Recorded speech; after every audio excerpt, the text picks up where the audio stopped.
The roads leading to Calais port are lined with rows of razor wire fences, but the migrants are determined to get to Britain.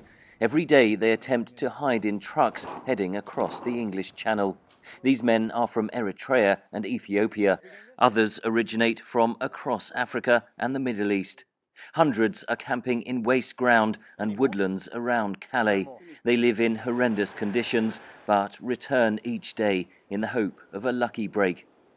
French President Emmanuel Macron arrived in Calais Tuesday to meet migrants, local residents and police, whom he praised for their efforts in dealing with the crisis.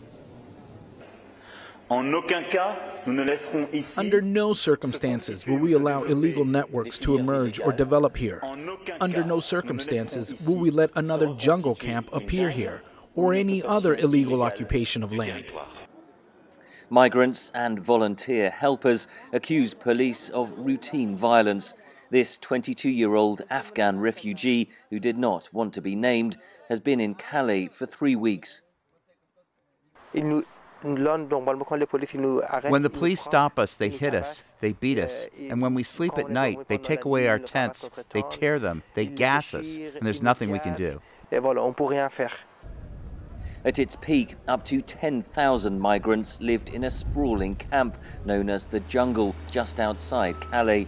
Former President François Hollande sent in bulldozers in 2016, and his successor, Macron, has taken a tougher line, insisting that migrants are bussed away from Calais to processing centres where their asylum status can be assessed.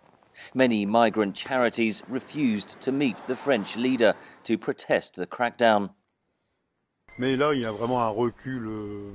Now there really is an incomprehensible step backwards, and it can be qualified as harassment. Currently, British border controls are in Calais under an agreement between Britain and France. Macron is due to travel to London Thursday for talks with Prime Minister Theresa May and is expected to demand Britain accept more asylum seekers and pay more towards policing the border. Critics say the French and British governments are ignoring the factors driving migrants to Calais. Particularly the fact that some people have family links in the UK, or they have other reasons behind their willingness to go to the UK. For example, they believe that there are more integration prospects, or they have language skills that would work better in the UK. But basically, Calais is a symptom, is an example of how the UK is shirking their responsibilities. Britain says it has a rigorous asylum process and insists that it is one of the biggest global donors to refugee aid programmes. Henry Ridgwell for VOA News, London.